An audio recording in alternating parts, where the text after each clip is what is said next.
नाम विष्णु पटेल, सोनपुर चुनाव मिर्जापुर का रहने वाला हूँ। जय हिंद। आज 15 अगस्त है। मैं 15 अगस्त पर एक छोटा सा स्पीच देने जा रहा हूँ। उसमें जो भी त्रुटि हो क्षमा करने का कष्ट करिएगा। सबसे पहले मैं आज प्रकाश डालना चाहूँगा एजुकेशन पे।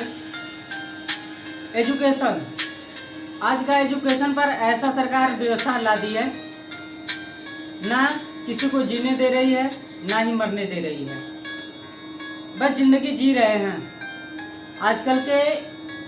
आजकल की बात ही तो छात्र छात्राएं का नंबर ऐसे ही मिल जा रहा है।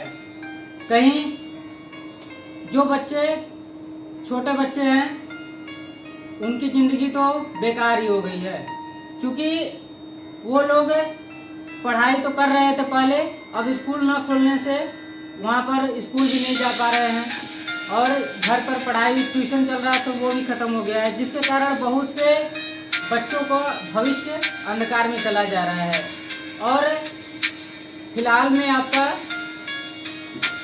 स्कूल छात्र बच्चे इंटर और हाई स्कूल का परीक्षा हुआ है, जिसमें एग्जाम में आपका बहुत सारा धांधली हुई है। जो बच्चा कमजोर था उसको 90% मिल रहा है और जो बच्चा तेज था 11 में जैसे तेज था तो उसको बहुत ही कम नंबर आ जा रहा है, जिसके कारण बहुत से बच्चे रोए गिड़गिड़ाए, लेकिन उसमें कोई प्रभाव नहीं पड़ा। आखिरकार करना चाहूँगा मैं कि इसका पूरा निचोड़ यही है कि एजुकेशन पर बहुत ही प्रभाव पड़ा है, जिसके कारण हमारे देश में एजुकेशन का बहुत ही बड़ा नुकसान हुआ है। अभी आने वाले समय में भी बहुत ही नुकसान होने वाला है। अब मैं बात करूंगा खेलकूद के बारे में। जब खेलकूद के बारे में बात करते हैं तो खेलकूद तो हमारे देश में बहुत से लड़के नौजवान करते हैं, लेकिन इसमें क्या हो जाता है, जो बच्चे गरीब हैं, घर नहीं चला पा रहे हैं, बस खा पी रहे हैं, खाना चाहे जैसे भी चल रहा है, तो वो फेस नहीं कर पाते हैं किसी चीज को। जब फेस नहीं कर पाते हैं तो वो आधे रास्ते पर ही टूट जाते हैं, उनका दिल जो है टूट जाता है और वो इस चीज पर फोकस नहीं कर पाते हैं और दूसरे मंजिल अपने ढूंढने लगते हैं, जो कि ये बहुत ही अच्छा नहीं है, बहुत बुरा है। इसका अभी भी फिलहाल में कोई कुश्ती में जीता, नंबर गोल्ड मेडल जीता, सिल्वर मेडल आया, चानू ने लाया, लेकिन ये इन लोग की जिंदगी पहले बहुत ही बेकार थी, बहुत ही सूझबूझ कर आए हैं, बहुत ही लड़ाइयों से आए हैं, जो कि कोच और पैसे वगैरह वगैरह सब अपना परिश्रम से किए हैं। अगर हम गोल्ड मेडल और जीतना चाहते हैं तो सरकार से हमारी बहुत विनम्र निवेदन है, इसके लिए आप हर एक जिले में एक संस्था खोल दीजिए। मेरी गारंटी है कि आज 4 मेडल आ रहे हैं, कल 100 मेडल आएंगे और आप काउंट करते करते थक जाएंगे। हमारे देश में नौजवान तो बहुत हैं, लेकिन पैसे, मजबूरियों और गरीबी के वजह से इसको फेस नहीं कर पा रहे हैं। अतः महोदयों से मेरा विनम्र निवेदन है और खासकर नौजवानों से बहुत विनम्र निवेदन है कि वो लोग भी अपने आप को इस फील्ड में लाने का कोशिश करें, क्योंकि खेलकूद हमारे देश में खेलकूद होती तो है लेकिन मेडल नहीं आ पाता है, जिसके कारण आज नौजवानों का जो खेलकूद में फर्स्ट रैंक लाए हैं उनको सम्मानित किया जा रहा है। करोड़ों रुपए आज उनके पास हो गए हैं, लेकिन इसके पहले तो वो गरीब ही थे, उनके पास 1 रुपये भी नहीं थे।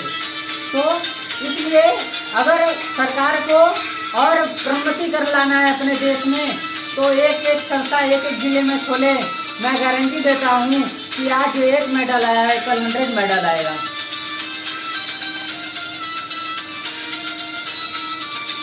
राजनीति में आते हैं हम।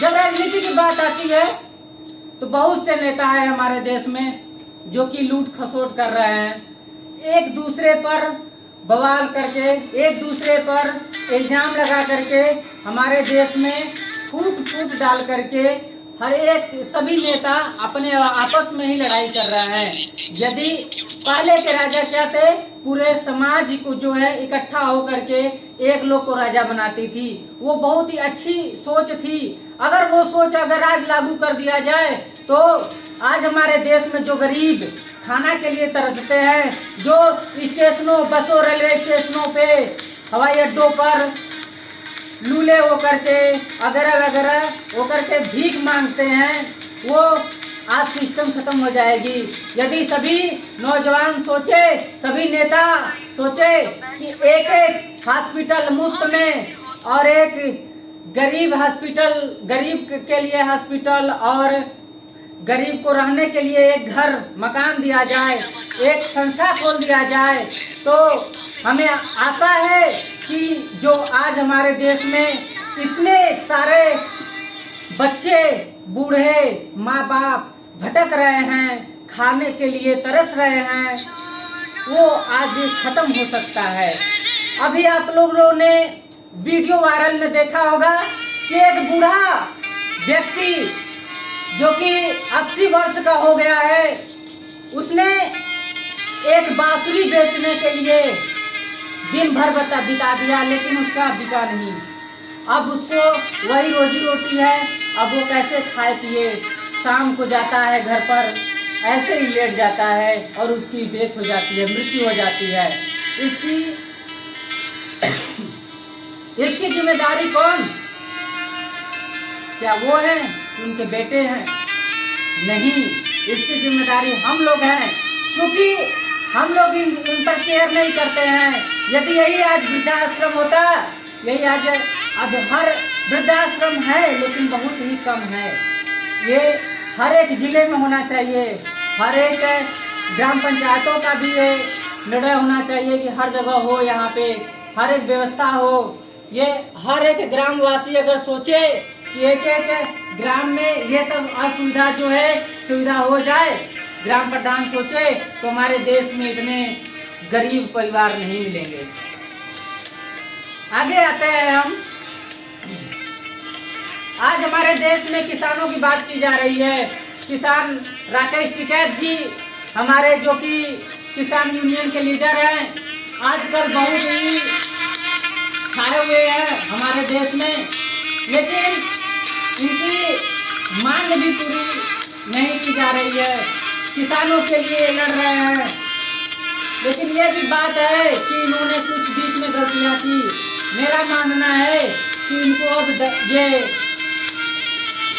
ये जो किसान यूनियन का दंगा चल रहा है और जो भी ये प्रसारण चल रहा है, इसको रोक देने चाहिए। इसको करने से कोई फायदा नहीं है, क्योंकि सरकार अपने तरफ से हमारे देश में योजना तो बहुत ला रही है, हर एक चीज ला रही है, आप भी लाने का कोशिश करवा रहे हैं, लेकिन जब बीच में ही खा जाते हैं, प्रधान हो गए, बीडीसी हो गए, वगैरह वगैरह बहुत से सिस्टम है जो कि सरकार हमको देती है 100 रुपये, लेकिन वो आते हैं 10 रुपये, बीच में ही वो खाया जाता है।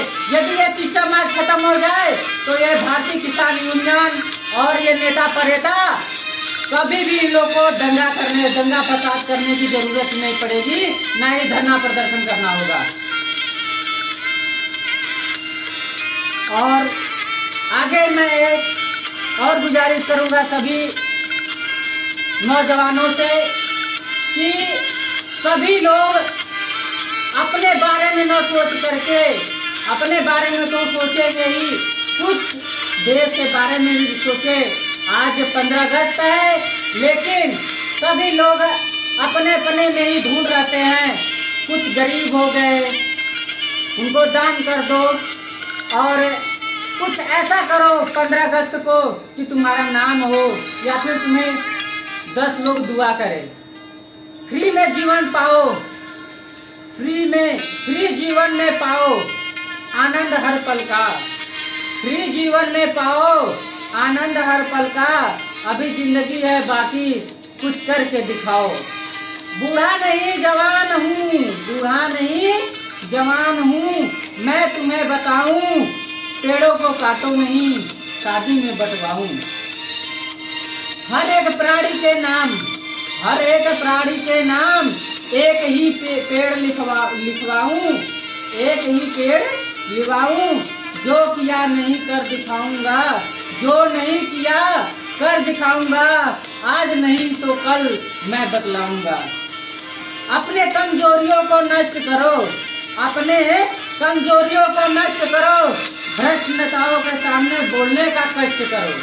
अपने मजबूरियों को नष्ट करो और भ्रष्ट नेताओं के सामने बोलने का कष्ट करो। मरकर अमर हो गए जवानों, मरकर भी अमर हो गए जवानों, याद दिलाते तुम्हारी बारी है यारो। इस पल से ही अपने को बदलो, इस पल को ही अपने को बदलो, कुछ भला करो, कुछ अच्छा करो। जय हिंद, जय भारत।